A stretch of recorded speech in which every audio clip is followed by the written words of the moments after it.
What is up, everybody? It is your boy Michael, joined as always with Lincoln, and we are coming at you with another left-hand backhand podcast.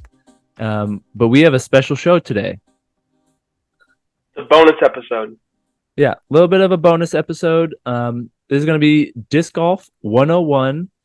This episode will be for anyone that is interested in trying disc golf, anyone that has seen it around and not quite sure how to play it, what to do when you're at a course. So we're just going to go through a whole bunch of random things that we think you need to know before you get started in the game. Yep, it's going to be to help newcomers into the sport, help your friends, to share with your friends, pin this episode so that way you can refer back to it. If you ever have questions, we're going to try to break it down, keep it fairly simple, pretty concise. And Mike, do you want to run us through our agenda? Yeah. So the first one we got is going to be the objective. We'll go over the objective of disc golf. Second, we're going to go over a hole anatomy and kind of what to expect through the course of an entire hole.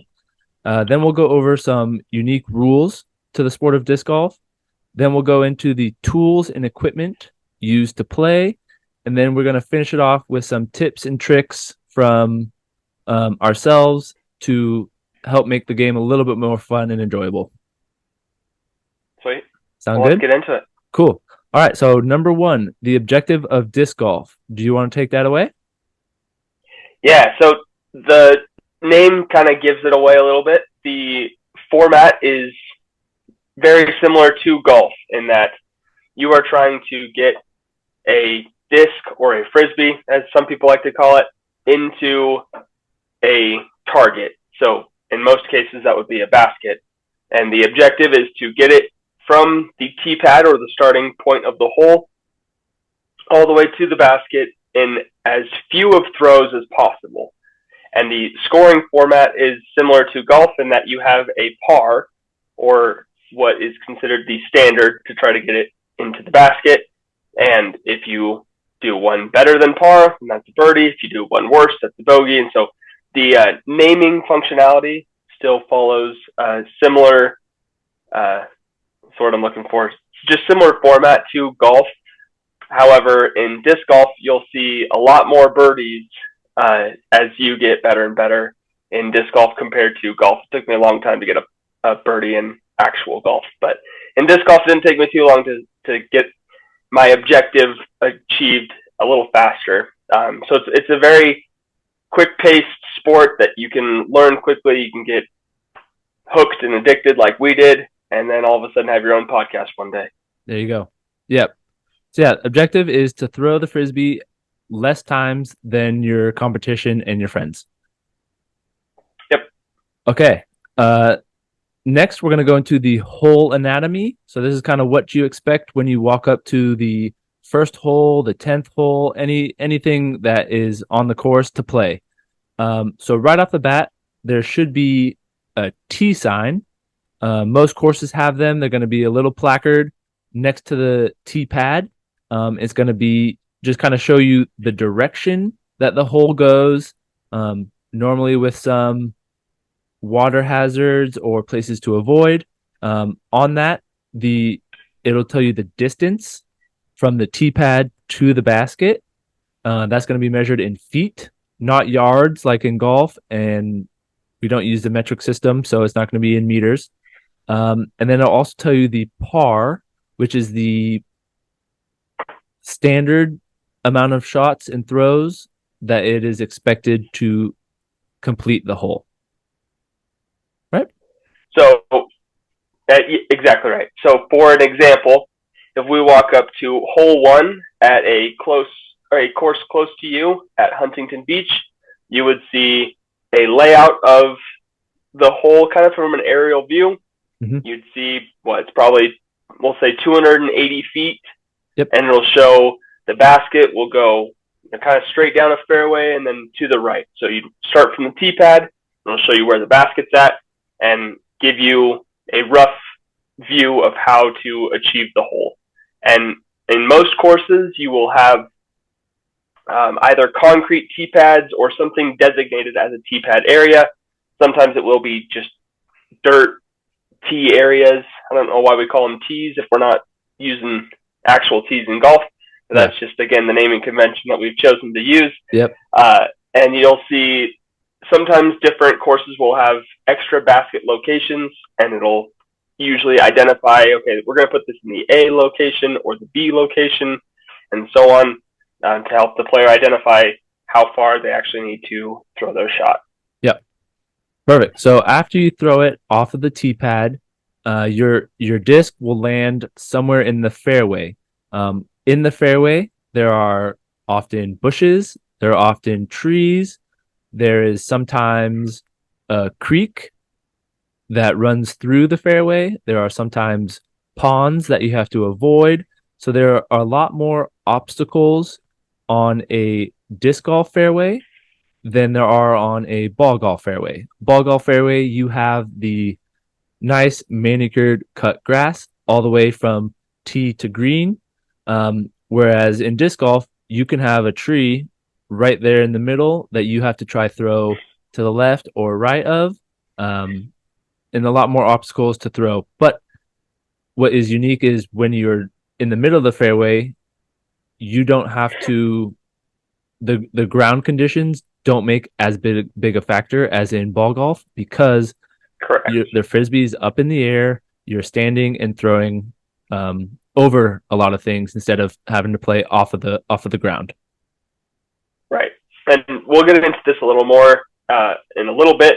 But a disc or a frisbee is very much like your golf ball mixed with your golf club.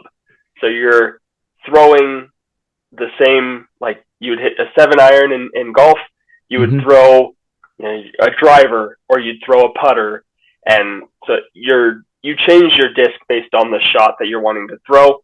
So if you are, say closer to the hole, you might want to throw a slower speed or a putter type disc, and need to angle it around a tree, or just however the best way in your game to be able to get it as close to the basket as possible, so you can have as short of a putt as possible. You're, like Michael said, where you land in the fairway isn't as dependent on the terrain, just that you have a clear line to the basket, or can come up with a clear line in different forms of throwing. Yep. And then the most important kind of area on a hole is going to be the green or the circle, the area around the basket. So in disc golf, it's unique. There is a 10 meter. So if you just from the basket take 10 steps out in any direction, that is going to be the putting green, quote unquote, of a disc golf hole. What is unique about the putting green is when you're inside that 10-meter circle, after you complete a throw, you may not step forward and carry your momentum towards the basket. We'll go over that a little bit more in the rules, but that's what is unique to disc golf. Is there's normally in tournaments a measured out circle surrounding the basket that when you are inside it, you may not carry your momentum after you throw, but when you're outside that circle, you can carry your momentum over the disc when you throw. Correct. Anything else to add? If you ever watch any tournament coverage, you'll see that circle kind of drawn out a little more clearly than what we were describing. But if you hear people refer to the circle or circle one, that is a 33-foot diameter around the basket drawn out. So we just call it circle one or circle. Cool. All right. We'll go over some rules of disc golf that are unique to the sport, important to know right away. We might not need to dive too much into the competitive side of it, but just good rules for scorekeeping and general public play. Yep. Cool. So one of the first things, Yep.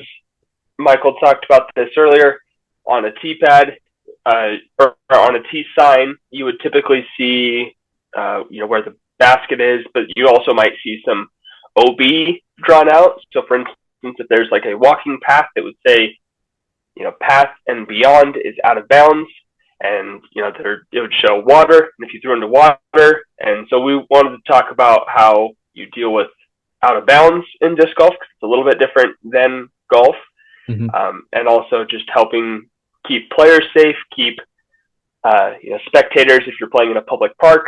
Yep. The rules in disc golf are meant to mostly keep other people safe from flying frisbees that might hit somebody else on accident. Yep. So that one, if there is a little lake or a pond it's in the middle of the fairway, and you throw into that water, you would go to the point where it entered the water. You would take a few steps onto dry, safe land, and you would proceed to throw from there your next shot with a 1-stroke penalty. So you throw into the water in your first hole on your first shot, you go out of the water, you'll throw your second shot, but it will technically be your third shot when you're finishing the scores. Correct. Good. And there are also things called mandatories or mandos, and that is meant to, like I said, keep other players and spectators safe. But if there is a sign or a giant M on a tree or a pole or something like that, and it's pointing one direction, that means there's a mandatory left. So it means your shot has to go to the left of that mandatory. And if you do not, then you have to go to, sorry, go ahead. That's the mandatory could be to the right or left. But yes, whatever. It depends on where it's pointing. Yes, whatever tree is marked, it's normally to change the shape of the hole and is placed there around a lot of pedestrians, high pedestrian areas or other tee pads to avoid just throwing it into dangerous spots. But yes, you will have to follow the arrow, the direction around that area, around that marker, normally a tree, sometimes a pole.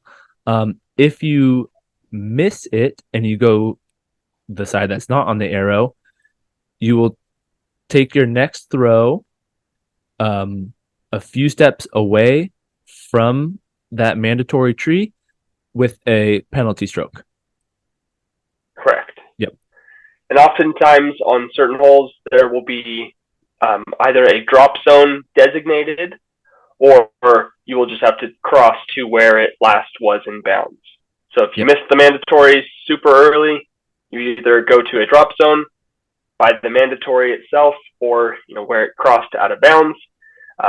And typically those drop zones are placed to sometimes keep the pace of play at a suitable pace, so that way we're not slowing up groups behind us if we end up taking too long on a hole. Yep. All right. I think now it's just getting back into the green, right? Yes, sir. Yeah, finishing out the hole. So we touched on it earlier, the 33-foot, 10-meter circle around the basket. When you are putting, you cannot carry your momentum over the frisbee. To complete a hole, it has to enter into the cage of the basket. It does not have to come to rest. So if it comes to rest on top of the basket, it does not count. And if it comes be resting in the chains or in the bottom of the cage. That's correct. Yep. That's it. After you do that on any one throw, you add up all your scores and that completes the hole. Correct. Yeah. Is there any rules that anyone else? Because I do have one that I forgot. Yeah, go for it. So when you are throwing off the tee pad, you can run up. Your feet have to be on the tee pad when you throw, but your momentum can carry you forward. When you're on the fairway, correct, you can stand still with your foot placed just straight in line behind your disc, but not touching. You can do a standstill, or you can do a little run up and plant your foot in a straight line right behind the disc, no more than a foot away. So just kind of like basically the As size long of as you're it. not standing on your disc. Yeah, don't stand on your frisbee, not to the left or right, just kind of straight in line behind. You can run, throw, and then follow forward. And that's why you can do that until you get inside that 33-foot circle. So that's kind of like Correct. why we talked about your momentum carrying you forward. When you're going for longer throws, you kind of want to run, get a lot of power into it. Your momentum can carry you over your frisbee, but when you're in that circle, it is more of a touch, a putt into the basket where your momentum can't carry you over. Correct. Good. And and while you are standing in that circle, you must maintain your balance. So you're not falling forward over your disc. You're not. The objective is to just show that you have control and balance in your putt to finish the hole. Yep. All right. Equipment. Do you want to talk about baskets at all? Not. Yeah. Yeah. Let's talk about baskets. Talk about baskets. You'll see a few old school courses that might have, they call them object courses, where you're throwing at a particular object to complete the hole. But most courses you'll see an actual basket. So it will have a cage at the bottom that discs can rest in, and that completes the hole. And then there will also be chains hanging down from the top of the basket. Oftentimes there will be a few inch thick band around the top of the basket, and there will be chains hanging all around to hopefully have your disc come to rest once they hit the chains and either drop down into the cage, or they can even be resting within the chains themselves. Yeah. That is a disc golf basket. There are lots of different styles and types of baskets, but they're all relatively about the same size.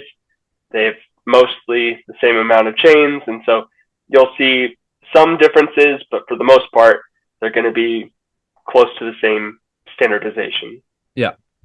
And then probably to the most fun equipment that you will get to use when you're playing is the frisbees themselves. They have multiple different classifications of frisbees, but they are basically either a putter, a mid-range, a fairway, and a driver. When you're just beginning, it's not going to make a huge difference what you are using. But we just wanted to come tell you that there are different ones to use. The drivers will normally go a little bit farther. Putter is when you're getting closer to the basket and you want to have a nice floaty throw into the basket. So we'll take turns. The putter's going to look you go on the putter. Yeah.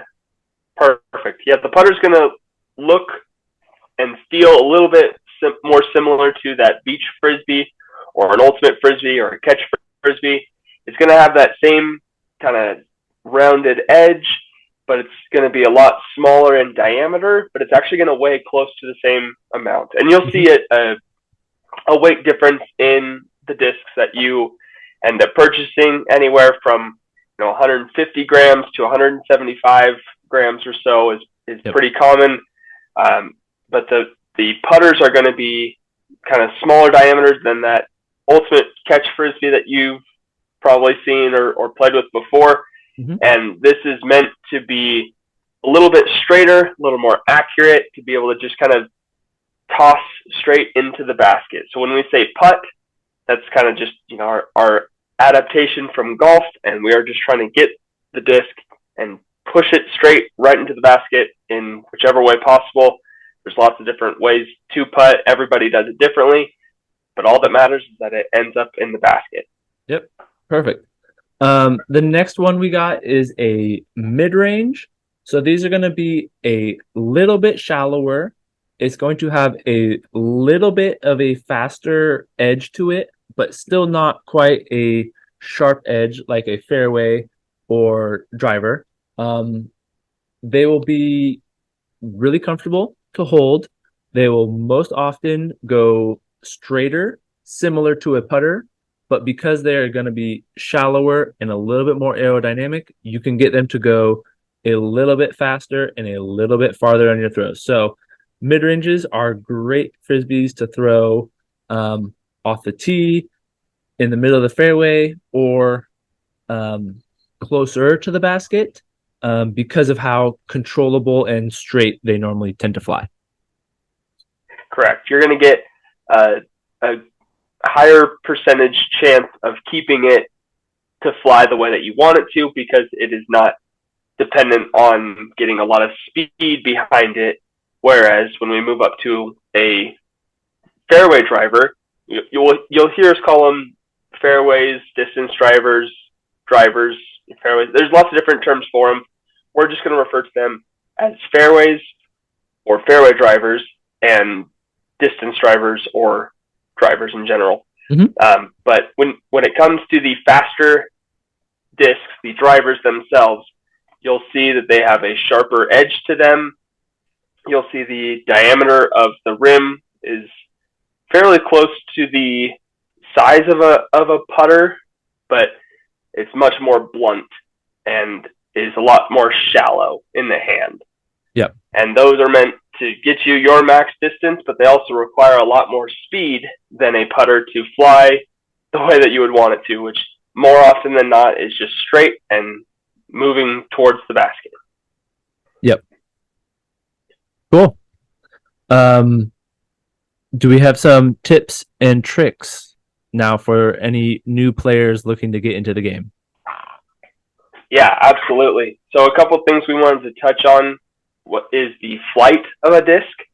You'll see if you ever go to a disc golf shop, or if you look online at disc golf retailers, there are thousands of different discs that you can choose from. And yes, a lot of them do similar things, but when you get really into disc golf, you'll notice that there are slight differences to the way that the discs actually fly, and that is based on the design of the disc, the shape of the rim, of the wing, the shoulder of the disc, the depth. There's a lot of different factors to it. Yep. But generally, if you are a right-handed player and you're going to throw it like you would a frisbee, or just toss it like you would at the beach with your friends, a right hand backhand, so the back of your disc, the back of your hand is leading when you throw the disc. That is called the right hand backhand throw, and that, based on the spin of the disc, is going to go out, and it will fade out to the left as the disc loses speed on it. Yep. So flip it if you're a lefty. This is the Left Hand Backhand podcast. We are both lefties.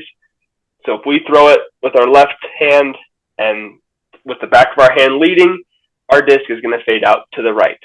So that's right. The backhand throw. And then there's the other most common throw is a forehand, or a flick, as some people call it. And that's a little bit more of your baseball style throw. Yep. Of you're just throwing a little flick forehand shot. Some people throw it in ultimate. And that is, if you're a right-handed player and you throw that right hand forehand, your disc is going to fade out to the right, similar to a left hand backhand. So it's all based on the rotations of the disc. When the disc slows down towards the end of the flight, it's going to naturally fade out one way or the other based on which way you're throwing it. Okay, perfect.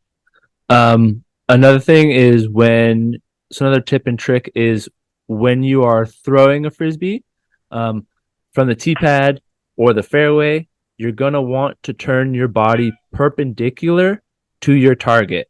You're going to want to swing your arm level with your chest and throw it kind of more sideways. You're not throwing it forward, and you're looking where you're going. Those are for longer throws. You can get a little run up. You can stand still. When you throw a disc golf frisbee, it is not like a ultimate frisbee or a beach frisbee where you want to throw it in the air and have it float to your target. These are a lot more dense, they are a lot more aerodynamic, and they are meant to be thrown as parallel and flat to the ground as possible, not so much in the air. So when you're throwing, Correct. if you can keep them parallel to the ground, you will get a lot more distance with the speed of the frisbee than throwing it up in the air, because they are not meant to fly like a tanker. They are meant to fly like a really fast airplane through the air. Yeah, that's a great point. If you do throw it nose up, kind of like that ultimate frisbee, you'll see the disc kind of just stall out and fade very quickly, or just start Turning. either if it's right hand backhand, it's gonna dump out to the left. Whereas if you're able to kind of keep the nose down, you're able to get the actual glide of the disc. So as the rotations of it, the wind will pass underneath it and fly the way the disc is designed to have it fly. Mm-hmm. And that is one of the hardest things in disc golf when you're coming to this new sport, especially compared to, all other throwing sports where if you're wanting to get something to go far, you're trying to put air underneath it. Yep. Whereas if you put air underneath these, it's not going to help as much in terms of adding distance to your shot. Yep. And then one of my last tips and tricks is when you get closer to the basket and you are going to be putting, that is when you can turn your shoulders, face your body more towards the basket, and do a square up and do a more straightforward, straight back type of throwing motion. Lofting it, you can spin it really fast, but you want to be more facing your target when you're doing a shorter putting motion, which will help with your aiming and timing, kind of like a free throw in basketball. Like, take your time, yeah, it's great. Set yourself up, go straight to the basket, and then it's just a little motion to finish out the hole. Yep, that's great. Yeah.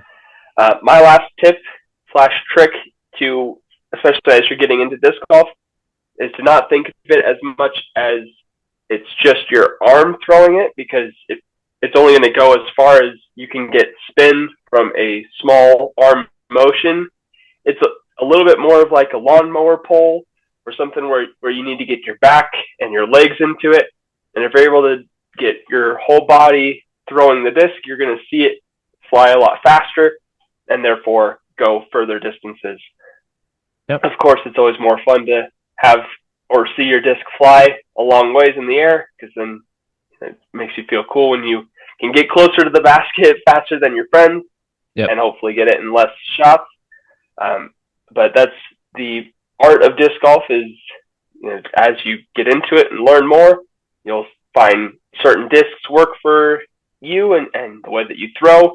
You'll find out if you like to throw forehand or backhand. Some people throw tomahawk shots over the top of their head. There's lots of different ways you can do it. It's just trying to get it in as few shots as possible and have fun while you're doing it. Yeah.